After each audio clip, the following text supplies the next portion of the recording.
2032 దాకా నేనే ఉంటా సీఎం అని చెప్తాడు ముఖ్యమంత్రి రేవంత్ రెడ్డి గారు. ఆయన ఆయన సొంత నిర్ణయం కాదు కదా. రేపు రాబోయే రోజులలో మరి 2 సంవత్సరాలు గడుస్తూ ఉన్నది. ఈ 2 సంవత్సరాలలో ఆయన ఇచ్చిన హామీలు ఏం అమలు చేసిండు, ఇప్పుడు ఏం చేయబోతాడు, ఏదో మా కేసీఆర్ విమర్శించుడు కాదు. ఆయన చేసే పనులను ఆయన ఆత్మకు ఆయన తెలుసుకోవాలి. ఫస్ట్ పాయింట్, ఆయన ఎన్ని గ్యారంటీలు పెట్టిండు, మహిళలకు ఏం పెట్టిండు, ఈ రాష్ట్రానికి ఏమి అభివృద్ధి చేసిండు అని చెప్పి జనాలు చాలా గుర్తు చేస్తూ ఉన్నారు.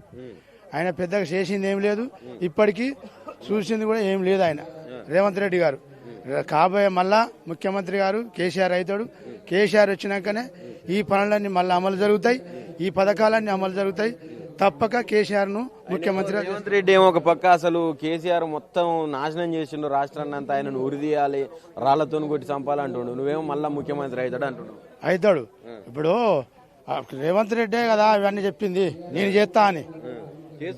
ప్రజలందరూ నా వైపే ఉన్నట్టు రేవంత్ రెడ్డి నా వైపు ఉన్నానంటే రేపు పొద్దుగాల మళ్ళీ ఎలక్షన్లు అయితే తెలుస్తుంది నీ వైపు ఎట్లున్నాడు. ఇప్పుడు లేరు. ఏంటంటే అధికార దుర్యోగంతో బెదిరిస్తా ఉన్నాడు.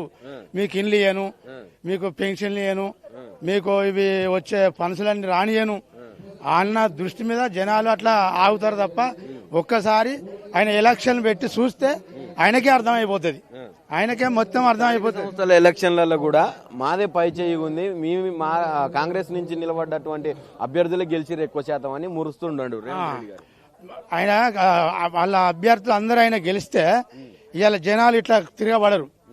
100% ఉన్న సర్పంచులు ఎప్పుడు ఆయన గవర్నమెంట్ ఏది ఫామ్ అవుతుందో దానికి 90% గెలవాలి.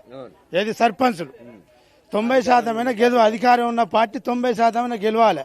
కానీ మా కేసీఆర్ ప్రభుత్వం అధికారం లేకున్నా ఇక్కడ 50% గుంజుకొచ్చింది గ్రామ పంచాయతీ ఎన్నికలలో.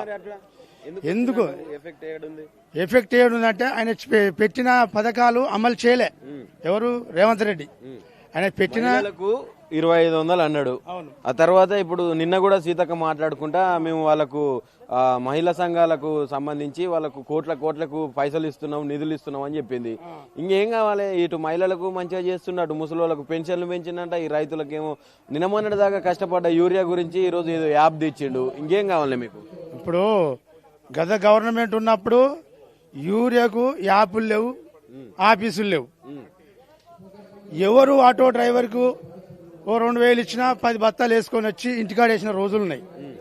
ఇప్పుడు యాప్ల ద్వారా ఇప్పుడు నాటువంటి చదువు రాదనుకో, చదువు రానికి యాప్ తెలియదా, నెంబర్ తెలియదా, ఆ యాప్ కొట్టాలంటే ఏడ కొట్టాలి, ఎవరిని అడగాలి. ఇదంతా కరెక్ట్ కాదు. యథావిధిగా ఇంతకుముందు ఇచ్చినట్టు ఇస్తే బాగుండేది. ఇట్లా రైతుకు చాలా ఇబ్బంది అవుతుంది. రాబోయే రోజులలో రైతులు కూడా సహకరించారు రైవంత్ రెడ్డికి. ఆయన పని ఇప్పటితోటి సమర్థం అయిపోయినట్టే. ఆయన అది దృష్టిలో పెట్టుకునే ఇవన్నీ చెప్తా ఉన్నాడు తప్ప వేరే ఉద్దేశంతో అయితే ఏం లేదు. నేను రైతునే, నాకు 2 ఎకరాలు చిన్నకారు చిన్న రైతును.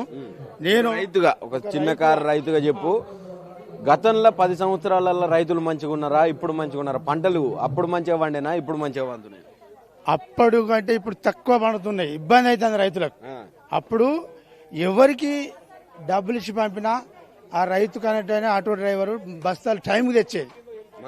మందులు, యూరియా, ఇంకా వేరే వస్తువులు కానీ పొలానికి సంబంధించేటి అన్ని తెచ్చి అదనంగా టైంకి వేసేది.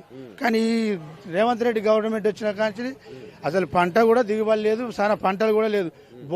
బోనస్ ఇస్తా అన్నాడు. బోనస్ 10 మంది ఊరుకో 4-5కి ఇచ్చిండు, కథం పని చేసిండు. ఇచ్చిన పేరు అని చెప్తాడు. బోనస్ కూడా ఉత్తది బోనస్ అయిపోయింది. ఎలాంటిది లేదు సార్. అవంతా డూబు చెప్పుకుంటే గొప్పలు తప్ప ఆయన చేసింది ఏం లేదు.